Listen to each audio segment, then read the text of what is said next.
Good morning, good afternoon, and welcome to my kitchen. I am Nupur, and I am the owner of Queen's Curry Kitchen, my little tiny kitchen in Queens where I make curry. And today I am in the middle of making a bunch of things, and I thought, why don't I bring you guys in along with me on the journey so you can see what I'm doing. I'll show you a couple of things that I've already got going on, and then I'll make two dishes right in front of you. One will be a stir-fried lo mein, Indian style, and the other one will be a chili paneer, which I'm sure you can also do with tofu, right? So let me flip the camera and show you really quickly what I've got going on. So here are the noodles that I've already boiled. I rinsed them in cold water, but they tend to be a little bit starchy. So then what I do is I put a little bit of oil in them and I toss them, right? Just do this with clean hands. Make sure your hands are super clean. Okay, just toss them and rub them together so that every strand will be holding its own. I also made a pink lentil in my Instant Pot. I'm a big advocate of having your gadgets do the work for you. So while I was making these lentils, I've just added salt, turmeric, and some asafoetida and water and boiled them in my Instant Pot on the bean setting. I did not soak these beans, I just washed them really well. While I was doing this, I also baked a cake in my air fryer. Whoa, that looks good. Okay, more about that later, but let me finish this first. Okay, so for this, I've already created a tempering with tomatoes and garlic, cilantro, some cumin seeds. So I'm gonna plop that right in there. I've also added just a little bit of tomato puree to give it that beautiful color, and some paprika. In goes that. Right here. I'm gonna add some water, and I will put it on the sear function. Start that for about 20. Cancel this. Sear and start. And this will simmer. I want to make it a little bit thinner consistency than what it is right now, so I will add the water and call it a day. Okay, now coming back to the cake. This is my air fryer cake. I am not a baker. I'm actually very scared of baking. But this is a recipe that I found on the internet which said measure everything equally and bake it. So basically you have to you have to weigh the egg, you have to weigh the flour, and weigh the butter or oil. And I've used self-rising flour in this. And you can see it's nice and spongy. Oh my God, it looks good. So the sugar, the butter, the olive oil, everything is in equal proportion. I sprinkled some cashews on top. The temperature that I baked it on was 225 for 15 minutes, and then after that I lowered the temperature to 180 because the insides were raw. I stuck in a knife and saw it was raw inside, so then I baked it back again in the air fryer at 180 for another 15 minutes, and now it's done. I should have actually trimmed the parchment paper so that this part that got folded over is kind of a little underdone, but look at the beautiful color on this. Okay, so if you don't like to bake, or if you're afraid of turning on your oven, there is hope for you. Alrighty, coming to our two recipes today that we are going to be cracking. I am going to bring you right here. I will position the camera right here so you can actually get a good view of what is going on the stovetop. Okay, and I'm gonna bring you in. I'll tell you what is what, and we can get started. So I have 2 woks on the stove. I've already boiled my lo mein. You know what, let me just go and add some water to the lentils so that can keep happening while we talk. Alrighty, beautiful. There you go. Okay. So one dish that I'm making is called chili paneer. The other dish that I'm making is going to be a stir-fried lo mein with vegetables. The vegetables I'm using are farm fresh vegetables from the Connected Chef, and I'm just using what I've got. But if you're trying to make this from scratch and actually shop the ingredients, then definitely get the regular cabbage. It tastes really nice. I've actually sliced my cabbage and diced my carrots beforehand because I knew that I was going to be making this recipe today. It's such a beautiful color, so this is a good time of year to eat all your colors. Everything is lined up here. I am going to get my soy sauce. I have the sesame oil right in front of me. I have the ginger, the garlic. I think pretty much everything I need, I have it right here. In here, I'm going to make the chili paneer, and how I'm going to start it with a store-bought pack of hot and sour soup, right? So this is, Alexa, lower the volume. Alexa is playing me some classical music this morning. So here, so I start out with a store-bought soup packet. Never underestimate what these little things can do for you when you want a quick meal. I also have, like I showed you, I've already, hey Melanie, how are you? I've already boiled the noodles and rinsed them and then tossed them with a little bit of oil. So these are good to go. I'm gonna turn on both stoves. I'll get the paneer dish going first only because it can simmer and do its own thing, and then when I work on the lo mein, it's going to need my full attention because it's a really quick stir fry. Okay, so I've taken the soup packets and I've dissolved them in cold water, like you can see. I've also added some store-bought tomato puree, and I've added some cayenne pepper because it's not hot enough. I don't like heat in my food, but people that do, they really want it to be super duper hot. Okay, so in goes some oil in the pan. We're not gonna make it super oily. We'll try to control the amount of oil that we use. I'm using olive oil. You can use any oil of your choice. Well, I should bring you right here. You'll get a better view. If my phone gets too hot, it's just going to start beeping. Like, what else is new, right? By now it knows what to do. Okay, I'm gonna pull this back just a little bit so you can see. That's better, isn't it? Okay. Alrighty, so I'm gonna start with some fresh garlic, freshly minced garlic. Give that a good saute. You're just gonna cook it out till the raw smell of the garlic disappears, right? I'm gonna add some minced ginger to this.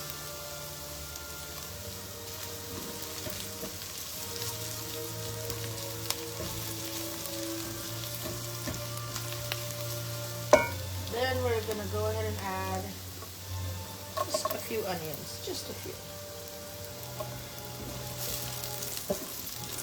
And maybe, just maybe, 1 or 2 of the bell peppers to infuse the oil with this flavor. Okay. Give it a good saute.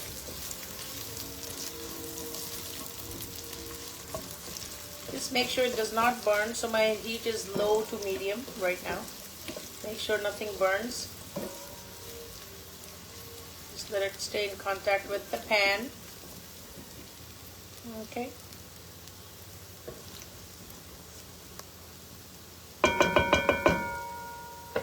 Then, while it's simmering, give the soup mix a good stir and drop it into the oil.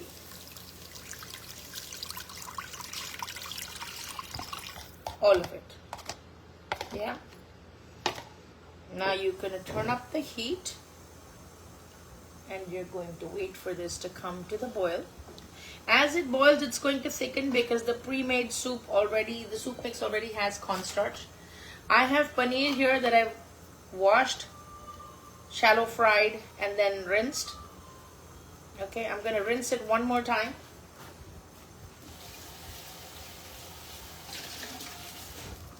You can also do this with tofu. You can do this with shrimp. You can do this with any thin cuts of meat that cook very quickly. Okay, as it starts to boil, just drop in your paneer right there. I'm going to use all of this, even though I think it's a little too much.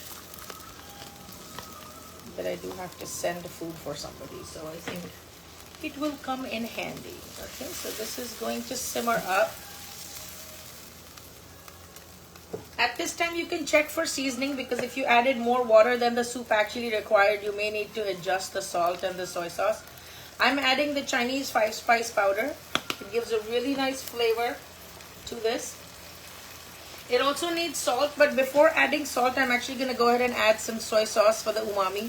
And then I'm going to check for salt. If I still feel like it's not salty enough, then I'm going to add the sauce. Always add the soy sauce before you add the salt, otherwise your dish can end up being super salty. And that's not cool. Okay. So this is going to simmer up. You can also see if it's spicy enough, if it's a good balance of sweet, salty, sour, whatever flavors that you're going for. We're going to allow this to simmer. And we'll add, as it thickens, we're going to add some more of the bell peppers so that the crunch will be there. If you have sriracha or hot sauce, you should add that. If you eat green chilies, you should add that as well. These are some onion petals that I've added. And then I'm going to go ahead and add some cilantro. You can see the sauce is already starting to thicken up. Right? So it's a very easy peasy recipe, especially if you have guests coming last minute and you want to make a good appetizer. Then just quickly use this, use some water, use some paneer, and you're good to go. You can also do this with tofu. Okay, I'm going to move my phone out of the way, otherwise it's going to start beeping because it gets too hot. Okay, so while that's happening, we're going to move to the recipe for the noodles. Okay, this is going to do its thing. I'm just going to test it for... I still feel like it needs a little more salt. It's a little under seasoned. It needs a little more salt. It needs a little sesame oil. And I tend to put the sesame oil towards the end of the cooking process, not before, because then it retains the flavor beautifully. Just a little sesame oil to give it that high-end Asian restaurant taste. Give it a good stir. I'm going to also add in some black pepper at this point. Black pepper gives it that really... If you have white pepper, that's even better actually. Add the black pepper. A little bit of vinegar. I'm using regular vinegar. You can use rice wine vinegar that you get in the Chinese supermarket. You can use that. So you see how it's thickening up really nicely? You see that? Some people also like to add a little bit of ketchup. So if there's little kids that are going to eat this, add some ketchup or add some sugar to balance the taste. Okay, this is thickening up. It's looking really, really good. Last but not the least, just before removing it from the flame, you're going to go ahead and add, remember this minced garlic that we had? Go ahead and add back this minced garlic. Yes, raw minced garlic at the end of the cooking process to really give it a great mouthfeel. This is what restaurants do, and you can get the same effect as well. So there we go. And then the last thing you do is add a lot of the ginger. If you finely chop the ginger instead of grating it, that's even better. It gives a really, really nice taste. And then you can garnish it with spring onion greens. I'm going to add just a few raw onions to keep it crunchy. And there you have it. This dish is ready. I'm going to simmer it just for a few more seconds so that it'll become thicker. I need the sauce to be thick enough to coat the back of a spoon, which is not happening right now. It's a little bit thin. And also because I'm making it with noodles, I want it to be a little bit thicker. A quick fix that you can do is you can increase the amount of tomato puree in your chili paneer. You can also add a store-bought Szechuan sauce if you want. I just feel like if you use the premix of the soup, you really don't need much stuff over and above that. And you certainly don't want to overcook this because the paneer is fully cooked. All the flavors have gone in. And you still want the bell peppers and the onions to be crisp. So do not overdo this. Just let it boil and you'll see the thickness will happen. It's going to come together beautifully and you are actually done. Take a look.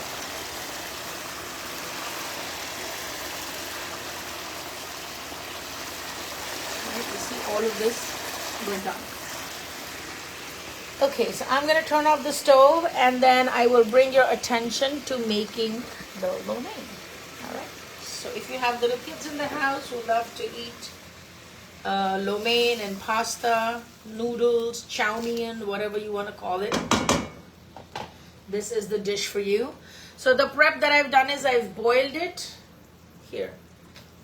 I've boiled it in salted water, then I've rinsed it in cold water to stop the cooking process, and then I've coated it with a little bit of oil. So your lo mein should be stringy, so when you pull it, there should be a little bit of give into it. Look at that, like it pulls, right? So there should definitely be a little bit of give. If you're not sure, take it and flick it against a wall. If it sticks, that means your noodles are done. Okay, so if I take this and I flick it against something and it sticks, usually a wall, then you know that your noodles are done. That's like the amateur test of how do you know if your noodles are ready or not. Okay, so now we're going into making the lo mein. First of all, you're going to use a wok. So wok 101. Always drizzle oil around the walls of the wok so that it coats the walls and it goes on the side. That's number one. Second of all, keep all your stuff ready and chopped so that it's a quick cooking process and you don't want to get stalled. So you want to keep everything handy. You want to keep everything within arm's reach. Whatever seasonings you're going to need, we need the salt, we need the veggies, we got all of that going, okay? So the first thing we're going to start with is, of course, garlic. If you don't eat garlic, you can skip this step. But this trinity makes the base of any good Chinese: ginger, garlic, and red pepper flakes. I don't have red pepper flakes right now, but I'll start with the ginger and the garlic, and I'm going to add some onions. Ow, that splashed. Just a few onions and give it a good saute.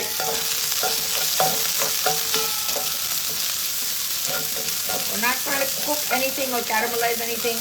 Just trying to kill the moisture in the ginger and the garlic and reduce the raw smell that comes from it.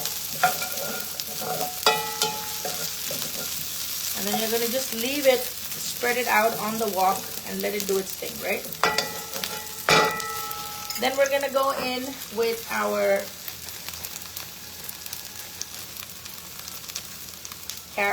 cabbage and carrot blend. This is something that I created from the box of farm fresh vegetables that I get every week from Connected Chef.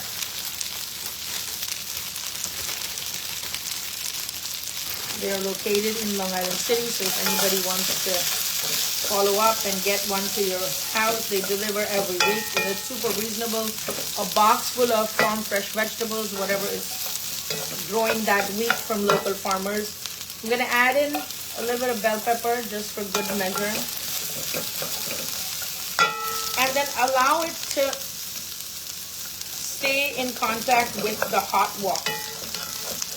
Don't turn off the heat too much, okay? Just allow this to stay in contact with the wok. What that does is it allows it to get charred, right? So when you have that charred look, you'll also have that charred flavor, which is what wok cooking is really all about. My wok is a flat bottom. I got it at a Korean supermarket. But if you have one of those round woks, then you can get the stand that you can put on your stove grates so that it's not going to bounce around and it's going to be stable at the bottom. Okay, so now here's the trick to anything in the wok. When you hear this sizzling sound, what you're going to do is you're going to take this and you're going to push this to the back. Right? Like this. This is how you do it at home, okay? In the restaurant, they toss the whole wok.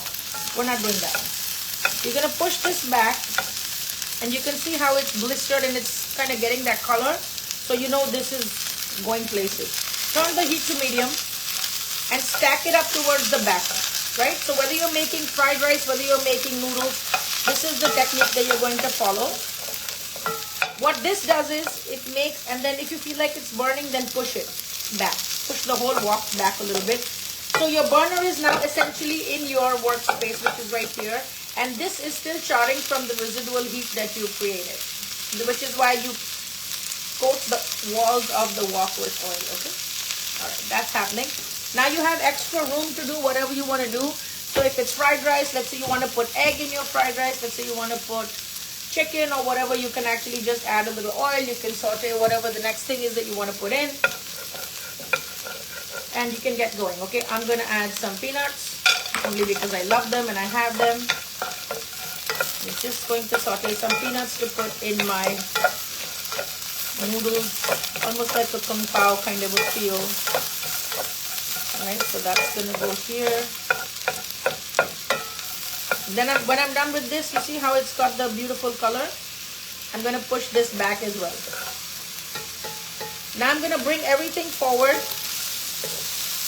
When you're working with purple cabbage, you don't want to overcook it because you don't want to lose the beautiful coloration that you have. So you really don't want to overcook it, right? So just saute it lightly again, spread it, and then go back and add all of your noodles right there. So the noodles were lightly salted when I cooked them, but I'm definitely going to check the seasoning on it. Take 2 of these or use a pair of tongs and literally just fold it back onto itself and pull it towards you. This is how you work with a wok at home. You're going to need both your hands, right? Just toss and mix, and if you want to go higher, you can do that. There's enough oil in the wok, so nothing is going to stick to anything. I just used regular store-bought noodles from an Asian supermarket. They come in straight strands in a transparent packet. You can use any noodles of your choice. Right, now you're going to increase the heat again because you definitely want the noodles to fry out a little bit, okay? So you're going to do this. It's got a beautiful coloration. It looks pretty.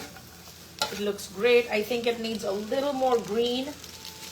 So I'm going to go in and add a little more bell peppers to them. Probably like thin slivers or something, right? It'll also add a nice crunch against the starchiness of the noodles. You can also use red peppers, yellow peppers, whatever you have. I like to add a lot of veggies to all my food, so that's just what I'm doing. Okay, so do that. Now you're going to go in and add a little bit of soy sauce. What this is doing is it's actually deglazing the pan and bringing in all of those bits of burnt garlic and burnt ginger that were at the bottom of the pan. It's going to release those and add it back to the noodles to give it a lot of umami. Okay, so that's going on. Give it a nice toss. My heat is on high. Okay. So remember that when they have the stretchy quality in the noodles, that means there's still a little give to them and they're not fully cooked. So they're a little shy of al dente. I'm going to take out this big ginger block because I don't want it in anybody's mouth. Okay. If you feel like it's getting sticky, you can add a little more oil. Into this, I'm going to add the Chinese 5-spice powder. It has a really nice, almost clove, star anise kind of a quality. The next really important thing that goes into store-bought noodles or lo mein that you buy is chicken powder, right? So if you feel like it's low on salt, the reason is that it needs some bouillon. You can use mushroom powder if you're vegetarian, or you can use chicken bouillon, whatever you've got. I'm just going to add a little bit on to my paneer as well. It just gives it that nice umami, and it has a cool depth of flavor. Then goes in the black or the white pepper, whatever you have. If you have red pepper flakes, you should absolutely use those. They taste really good in your noodles. And pretty much there you have it. Just scrape the bottom, make sure you get all of the bits of flavor right from where they were hanging out at the bottom of the pan. I think I'm going to squirt a little more oil to this. For everybody everybody that's tuning in, hello, hello, and welcome. If you like Indian style Chinese food, give me a thumbs up, give me some hearts, show some love. If you're not following this page, definitely take a minute and follow this page. Turn on your notifications so that you'll know next time when I'm live, you will get notified. I'm always making interesting things on the live videos, and I also give you sneak peek into my kitchen. So that's what I do. Okay, I think this is pretty much done. I'm just gonna check this for saltiness to make sure that it's seasoned enough. So noodles should actually be well seasoned to hold their own, and they should also be not over seasoned so that you can enjoy them with another dish that has sauce. The Chinese spice that really does its thing. Last but not the least, add the sesame oil to the noodles. This really elevates it and almost gives it like a very miso kind of a depth of flavor, which really elevates the taste. If you have garlic chili sriracha sauce or something, you can make this spicy. I really don't eat anything spicy, so I don't make anything spicy at all. Okay, so this is done. Ready. There we go. So these were your 2 dishes for today. I am going to go live on TikTok, and I'll be making poha. So if anybody wants to catch me there, you can catch me. My TikTok handle is queenscurrykitchen.com. If you're not following this page, take a minute to follow the page and turn on your notifications.